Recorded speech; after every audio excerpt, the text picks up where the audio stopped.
Seth, and today I have with me a special guest, somebody I've been anticipating to come on this platform for quite a while. The name is DeAllen, young man that I have the pleasure of knowing, a great ball player, man, excellent hooper, a scientist of the game, big on fitness, and actually, if you know his face, he's familiar, then that's because you've seen him with Frigga. You know, YouTube sensation, hooper, baller, played in the TBT. But enough of that, man. Today, we're going to get into just real life situations, man. You know, on this podcast, I like to have real people with real stories. I always say we bring it sexy back to the everyday hardworking men and women who impact your life within close proximity. Without further ado, man, how you doing today, bro? I'm good, bro. This is lit. I'm really happy, like, to be in front of the camera talking. Like, yeah. Like I said, I was seeing your podcast, and man, that first episode really hit me, like, for real. And like I was telling you before, like, everything, just like I started seeing the effects. I started seeing the idea and the reality of what you were saying in my own experience, and that was like big for me, you know. Yeah, so then I was like, you know, I would love to get on this podcast, and I would love to just, you know, tell some of those experiences, like those personal experiences that I actually experienced firsthand. I just feel like that is always like invaluable when you have your own experience, and like nobody can really tell you that it's not real anymore once you have it for yourself. And I just feel like that happened to me, and it just led me to like reaching out to you, and like ultimately now we're here, you know. Indeed, man. I'm glad to have you on the show, and also, man, give a shout out to your podcast so people know what it is on YouTube. If y'all want to follow me, you can just follow me at DeAllen.31. And that's, you know, my first name, and then the number 3, HIRTY, and then the number 1. So it's a little different, but if you just type in my name, it'll pop up. So, yep. No doubt. And I'm going to put the link down in the comment section, so y'all click on that, go like, share, subscribe. So, man, you know, since I remember when I first met you, man, we was at Trip Gym on a Friday night. Oh, yeah. And, you know, we got the plan, man. And with me being a coach and having years of experience, man, I can readily identify who's talented, who's skilled. And just like within a few minutes, I think we was on the same team. Like, you was just separate from the rest of the crowd. Yeah. Your mindset was different. Your temperament was different. You were very calibrated with the game. Right. You knew the game, let the game come to you. So you kind of caught my attention a little bit. I say, you know, this young man's a little different. Right. Then as I got to know you more, I seen that you was truly a scientist of the game, and that you take the game serious. And mad respect.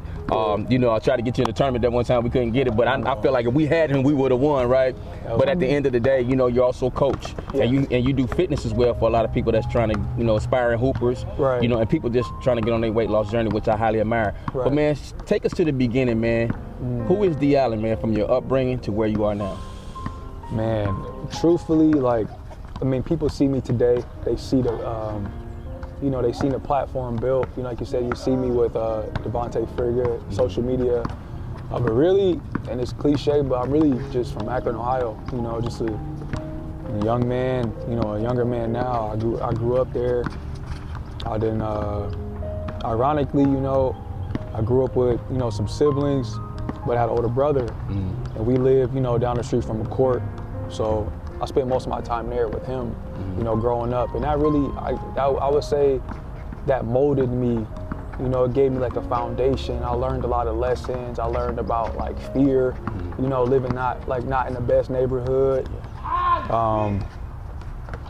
Learning about just navigating your way through situations, you know, and I mean, that's just like a little bit of my foundation, and I don't know if you want me to dive in more or man, what you this is your show, this is your time. My man, you mentioned Akron, Ohio. I know we got LeBron James, Steph Curry, and now I see there's a basketball DNA to this city, right? Yeah. The thing about that is, man, it's just like the movie, man. When did you fall in love with the game? I fell in love with the game when I was maybe like first grade. I remember it was strange. Like, I remember being in like first grade at recess, and I never really was like thinking about basketball, playing it on a high level, but I just have a vivid memory of me like shooting the ball incorrectly. Like, so I just remember I would shoot the ball with 2 hands, you know, like I wasn't strong enough to like shoot it with 1. But that just always stuck in my head. Like, nobody's ever asked me that, but that's the first memory I truly have of the game. I was like a first grader, and I was just in gym class, like a recess. I had the basketball, and I would shoot it with 1 hand. I was just like, I don't think I'm supposed to do that. And then, because I'll be seeing my brothers and like older people, I'm like, I'm not supposed to be doing that. And then I just start that's really where the scientific part of me developed. When I didn't have a trainer. As a kid, I'm looking up videos. I'm starting to see, like, I'm watching people, and I'm just learning how to get my form right. I started watching Kobe, started watching D Wade. Dwight Howard was actually one of my favorite players. It's like, ironically, him being a big man, but yeah, man, it started really early for me on my own though. Like, it was like my brother, he played. He kind of led me to that point of, like, he led me to the game. Then it was just like, once I got a hold of it, it was like, oh shoot, I really love the game. Right. It was one of them moments. You know, that actually was my next question. Like, who was one of your biggest influence? Yeah. And it's Dwight Howard, and you're like a guard, you know, an elite guard with elite handling skills. So how was it that a five, a center, how would that be your biggest influence? I had a poster of him in my room. That's how big he was an influence on me. When he played for the Magic, he was just so dominant, and that's where I got my tenacity from as a guard. And I'm realizing that now as I talk about it. You know, it wasn't necessarily like his skill level, it was more of it was just his energy. Like, people probably talk about him now, but when he played for the Magic, he was very, very dominant. You know, he was like, he just had a different energy. So me as a young boy, seeing him dunk, scream, win dunk contests, cape on, you know, it's just like, I want to be like that guy. Big shoulders, strong. I mean, he was that guy for me. Yeah, indeed. I noticed, man, I mentioned earlier, man, like you're like a quiet storm, cool hand Luke. Let's go to your high school career, all right? How long did it take you to cultivate the mental side of the game to where you are today? It really took me, so high school, I would say I truly didn't grasp that in high school, because this is how I feel, being transparent. Like, I feel like as a young man, like, you need to be taught how to be a certain way, how to live a certain way. And, you know, habits are important. I just feel like I didn't have that figure growing up to, like, really be able to look at the game in the way that I needed to in high school. Mind you, I was still a standout athlete, so that was just off of me working hard, you know, and just spending my summers at the court, working on my body, talking to different people. But it's just like, there's gonna come a point in time where you're gonna need an individual to cultivate your mind, and you're gonna need that individual to tell you the reasoning behind what you are doing out on that court. This is like my perspective of it. So I would say high school, I didn't really have that. You know, my coach, he was an X's and O's guy. You know, he tried to relate to me in some ways, but it's just like the connection just wasn't there. You know, me personally, I just feel like my talent level was too much for that situation, to where it was like, I don't think he ever really had a player like me, to where it's like, this kid, he don't have a trainer, he just know what he's doing, he can flow with the game, he's athletic, you know, he know how to score it. It was just a lot for a coach that maybe he experienced something similar, but never really had it. Like, it's just different, you know, so. Indeed. So during your high school career, man, I always got to ask this question. Who was one of your toughest matchups that you can recall? Everybody got one. Well, our rival was St. V. Okay. So that was like our benchmark, you know, that's what we were striving to beat. And that's like the basketball epitome in Akron.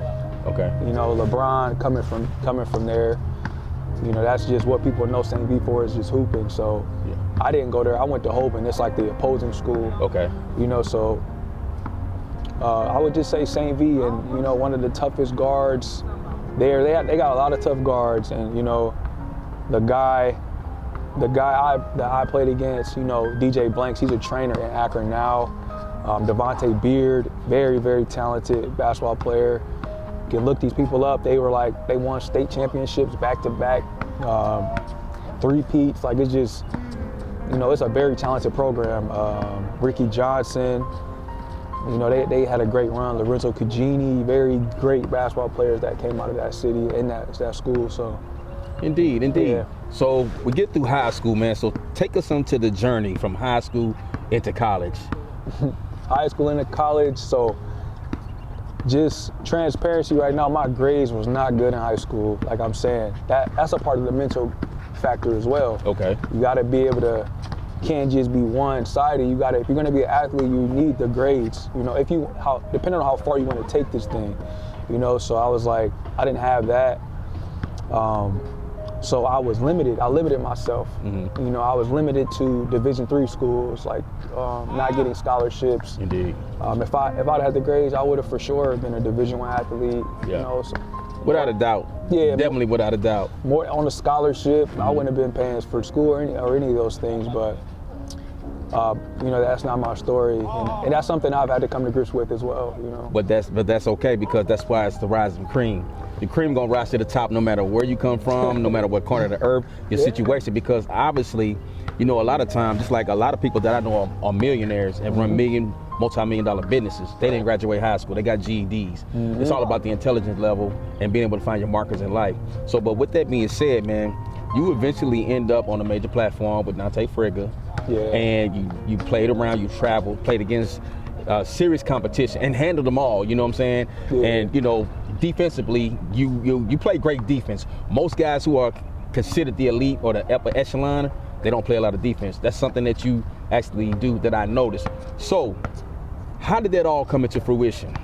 Man, when people say I play good defense, it's something I have to accept. And it's just like, I'm a real all this in, but it's just like, I feel like through life we get these complexes through people that tell us things about ourselves that aren't necessarily true. Mm-hmm. And so when people say I have good defense, it makes me feel good, because growing up, I was always told like I didn't have good defense, or like in college, like people would just kind of make fun of me. They're like, you don't have defense, you can do this, you can do that, but you don't play defense, when really, I just couldn't play help side. So right. I could guard my man, I can play defense, but it was like when it came to helping somebody else or like getting backdoor cut, like my head, I just wasn't taught the proper way. I just didn't have the capability at the time, whatever it may be, I don't know. But that's not the case no longer, and I'm happy. Like a lot of people do see that. People comment to me on my defense all the time. But I'm sorry, what was the question? Like what? No, that was a good one. Where is it at? Just getting to Frigga, you know how everything manifested and came to be. How did that happen? You obviously, you know, you don't get to that level, you don't get to that platform, and you don't get around guys like that unless you're like in the circuit of hoopers. You know, people throw your name in the hat. You know how it is 1v1. You know, guy call y'all on the west side of town, y'all meet up at a court and play. So how did that all come into play? Well, the connection with me and Devontae Frigga happened in college. So this is the interesting part about, you know, how just universally, I know people, I'm not sure what people believe in exactly, but I mean, I just think it's like a universal power out here, and it just kind of brings us together in certain ways. That's how I look at it. However, that power for me brought me, I didn't have the best grades. If I would have had the best grades, I probably don't go to Division III, and I don't meet Devontae Frigga at Mount Union. That's why I went to college. So, yeah, I met him there. He was a freshman, I was a senior, and we didn't really talk that much my senior year. You know, I've always been an encouraging individual, so if I see someone that I feel has potential, I'm gonna pour into them. And maybe even if they don't, you know, if you're around me, I'm gonna pour into you, because your success is my success in that setting. You know, if you succeed in that setting, I'm doing good too. So I'm like, okay, I believe in working together. Indeed. Yes. With that being said, do you see coaching in your future? I do. Yeah, I do.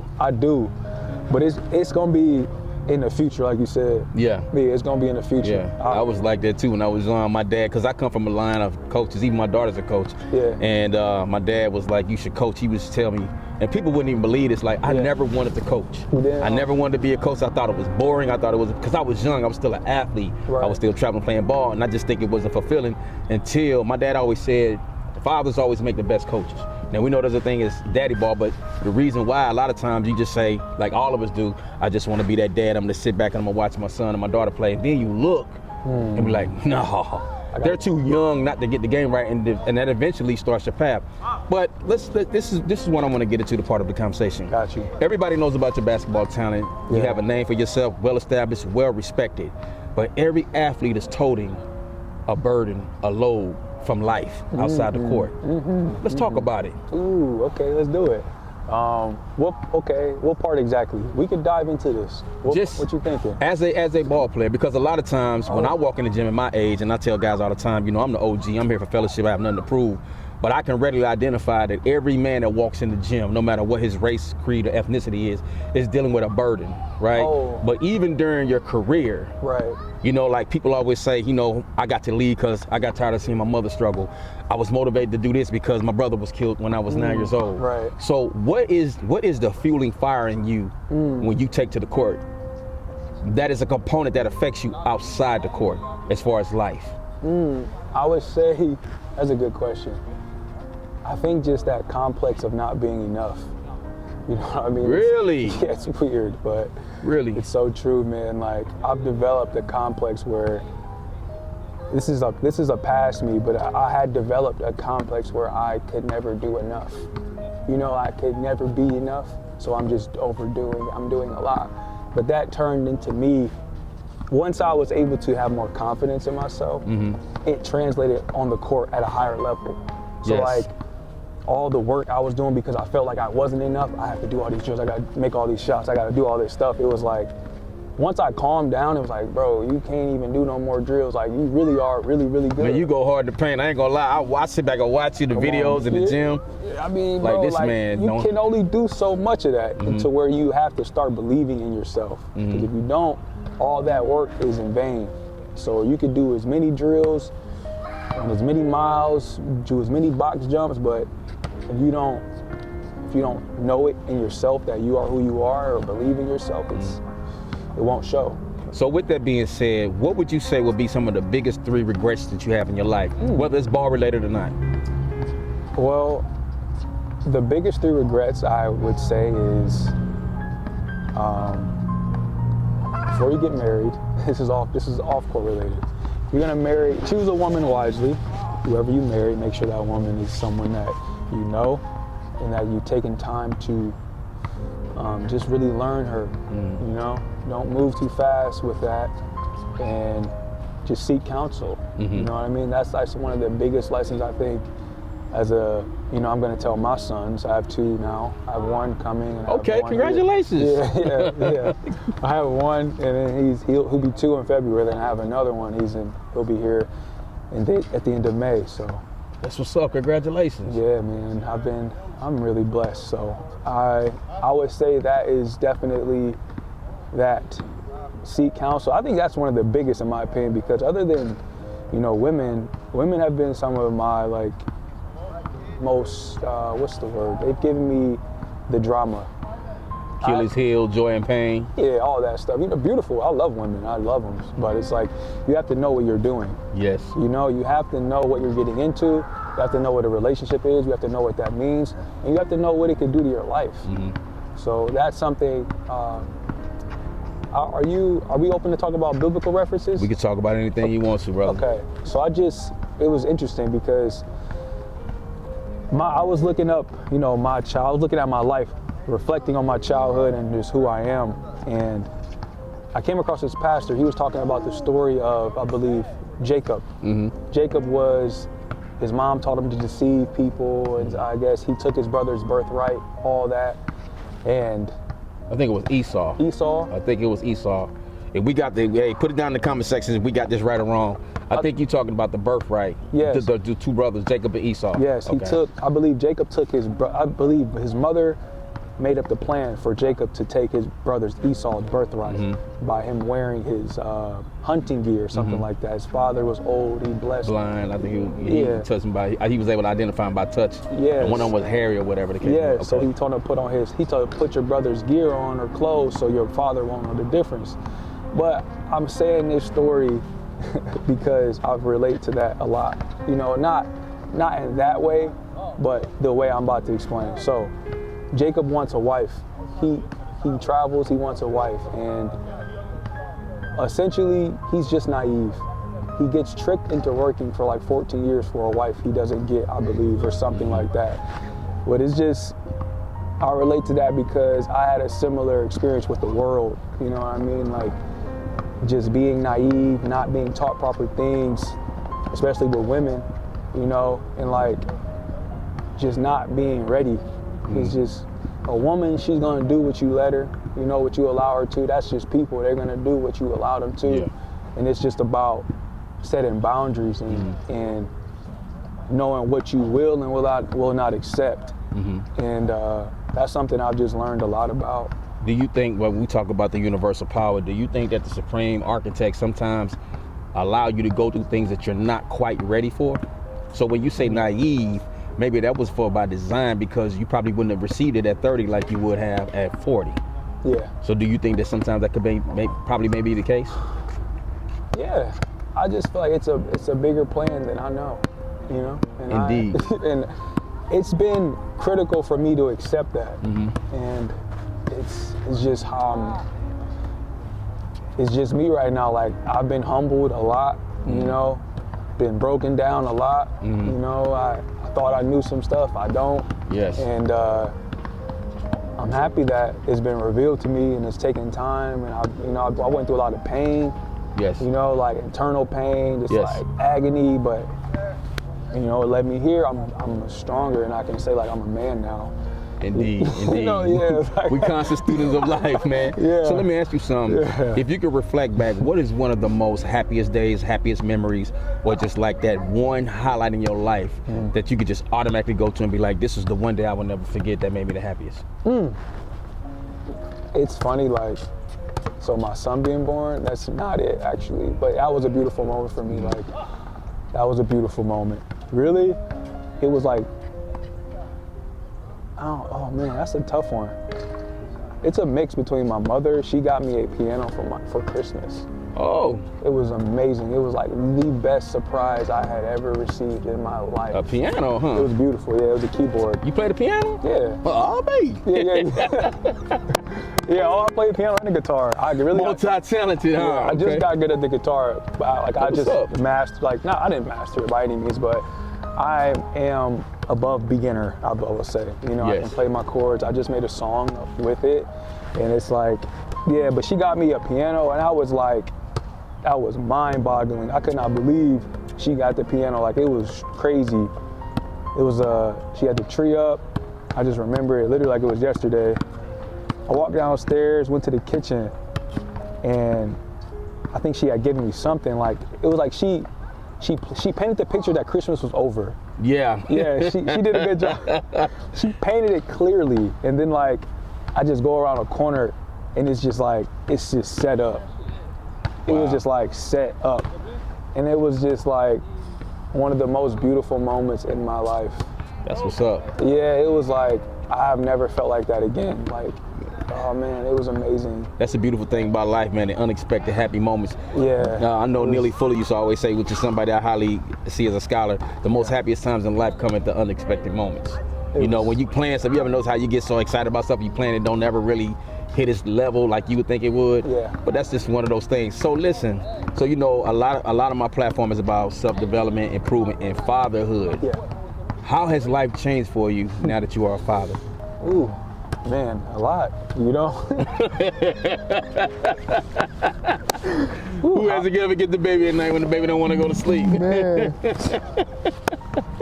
I see me rubbing my head, right? Yeah, man. Yeah. Like, so, in what ways hasn't it changed? Yes. Because it's just been, I just couldn't be the same person I was before. You know, I had my son, and that's the painful part I had to break from. You know, being married and then having a child. Like, they're just two major, you know, events that, as a young man, if you're just not really prepared for, you will go through a lot of pain. And I told my brother, like, it just feels like at that time, you know, all my life I was focused on basketball, being the best basketball player I could be, and it's just like, this has been, the past 2 or 3 years have just been life lessons. It's just Yes. literally, no, real life reality is hitting me, and it's stretching me out. It's painful, but I'm coming out of it so much stronger that I have to be grateful. You know, I'm just grateful that these pauses and these events have happened to me, because it's truly like shaped my identity.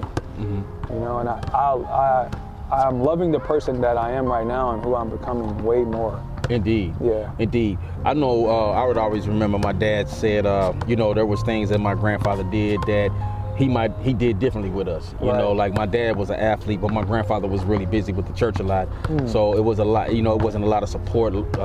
My dad wanted to play ball, and my grandfather, he wouldn't pay for it, or at the time, but maybe couldn't afford it. I believe he was saying something like that. Yeah. So when we came into play, like we did sports, we did football, baseball, basketball, and my dad always said, there was just certain things in his childhood that he wanted to do differently than his father. Not to say that my grandfather was a bad man, because my dad and my grandfather like my goats, the greatest man alive.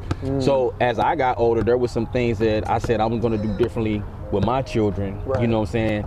That I may not necessarily agree with my father with. Not that it was a bad thing, but it just might be like, I'm gonna do this a little different, right? Right. So now that you're a father, coming from your childhood, is there anything that you would do differently as far as your influence or how things impacted you with the guardianship, the parents, mother, father, people in your life that you would do differently with your children? Yeah, and this is a beautiful moment for me as well, because like I said, I told you, I was texting you about it, or I believe I just told you now, but it's like a lot of things are happening in my life. Leading up to us having this conversation, there's been so much that leads here and that relates here. And it's like, I was looking up a video about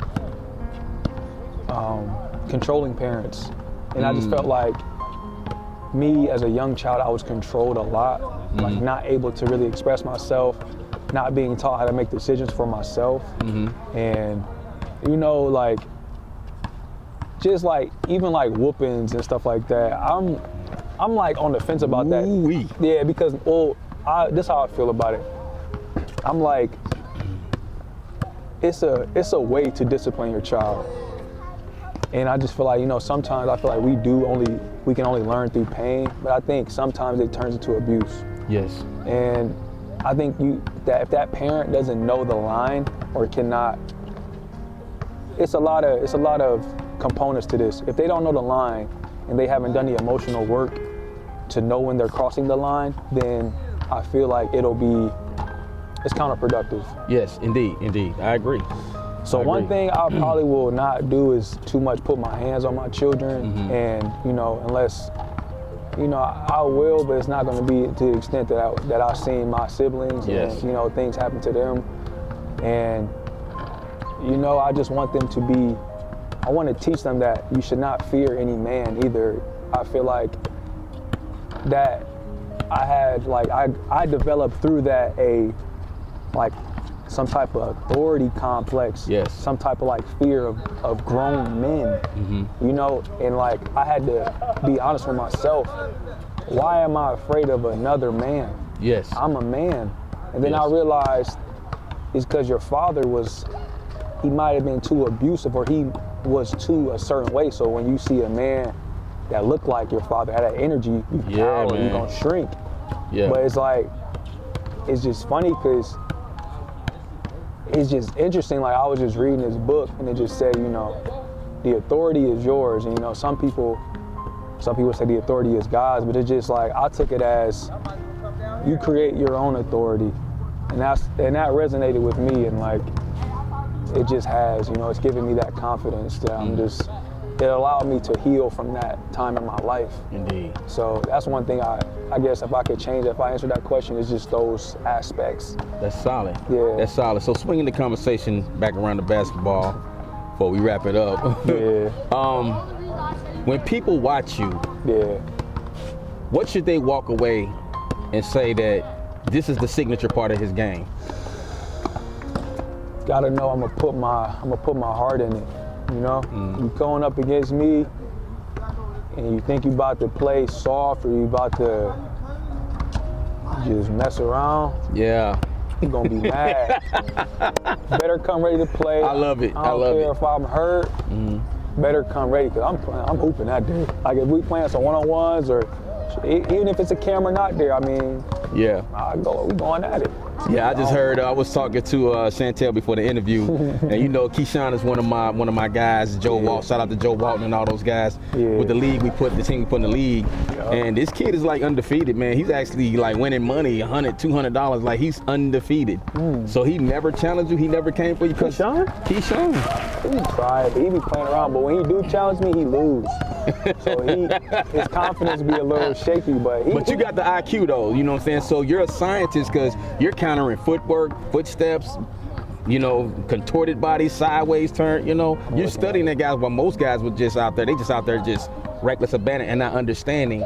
Like, man, there's an architect of sports. Oh, yeah. You know, I'm a baseball guy, and people say baseball is boring. No, baseball is an architect. You have to understand the sport to know how, because it's a detailed sport. So one thing about it is, especially with the sport of basketball, when you look at it on TV, and you know, basketball is it's a game of runs. Sometimes the tempo is fast, sometimes the tempo is slow. Yeah. But you look at a hooper do the most simplest things. From the naked eye, it's like, I can do that until you get on the court and realize this is what you didn't see at the naked eye now that you're actually out here, right? Yeah. So I think that's like a beautiful thing. So when I think about people who I know the game, you're like one of the first people that come to mind that I highly respect.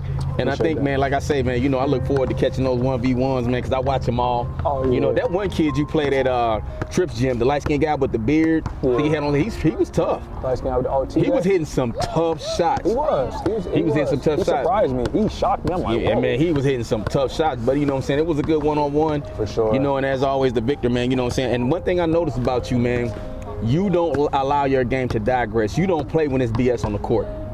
I noticed that. Can't do it. And when the game is unserious or if it gets out of hand, you out. And I always respected that about you, which to me, you know, I look at you as an individual who's way wise beyond his years. So, wrapping this thing up, man, what do we expect, man? What is coming down the pipe for DeAllen? Coming down the pipe, just more content. Okay, so basketball-wise, we got more content on the way. I guess, or I'm not gonna say I guess, I'm gonna solidify myself in the community more, but just doing it, you know, my own way. My experiences clicking up, being with groups, it just has not been the best. I just feel like I'm an individual. I always have been, so it's just my path, you know, to be me and just be my best self. And whoever's supposed to come on that journey with me, they'll be right there. So, man, I appreciate this interview. I ain't gonna lie, man, this hit. It was perfect. You know what I mean? Like, no, this hit. I appreciate you coming out, man. And, you know, you are the first remote guest I've ever had on my podcast. Oh, wow. So, man, I appreciate you. Thank you for coming on the podcast. I appreciate the love. Man, you keep doing what you do because you're inspiring me, you know. And I tell a lot of y'all young guys, even though I'm older and a lot of people call me the OG, I learn a lot from y'all. Right. I learned a lot of things that I wish I would have done younger that I didn't do, and that makes me really respect and admire y'all. So, you know, it's inspirational. Age don't always qualify the wisdom. Not always. A lot of times we don't get it right. We miss a lot of things that you know the younger generation get, man. So I appreciate you, man. Keep being you, keep being great. Appreciate Congratulations on the newborn that's gonna be here in May, man. Yeah, he on the way. Thank you. Indeed. Yeah. Man, it's been a pleasure of mine, man. Thank you all for tapping in, man. Don't forget to like, share, and subscribe. And as always, man, you know, we're gonna always rise. The cream is gonna always rise to the top, man. It's everyday people, man, that I admire and respect more than anything else, because you get the authentic version of an individual who's gonna affect your life within close proximity. And the one thing that I always say, the biggest mistake that you can make in life is to think that you have time. I'm gonna leave you with the last word. Wow. I would say just be great every day. You know, I would say don't take moments too seriously. Execute when you can. Everything does not have to be perfectly aligned for you to do what you got to do. Everything you need is right in front of you in the moment. Just look around, get to it. And on that note, peace. Peace. Sure. Yeah. Man, look, right as we wrapped up the interview, the ball was about to roll. It was rolling right toward the tripod. Right. Hold up. Yo, man, that was it. That was it. Yeah. That's good stuff. That conversation is good conversation.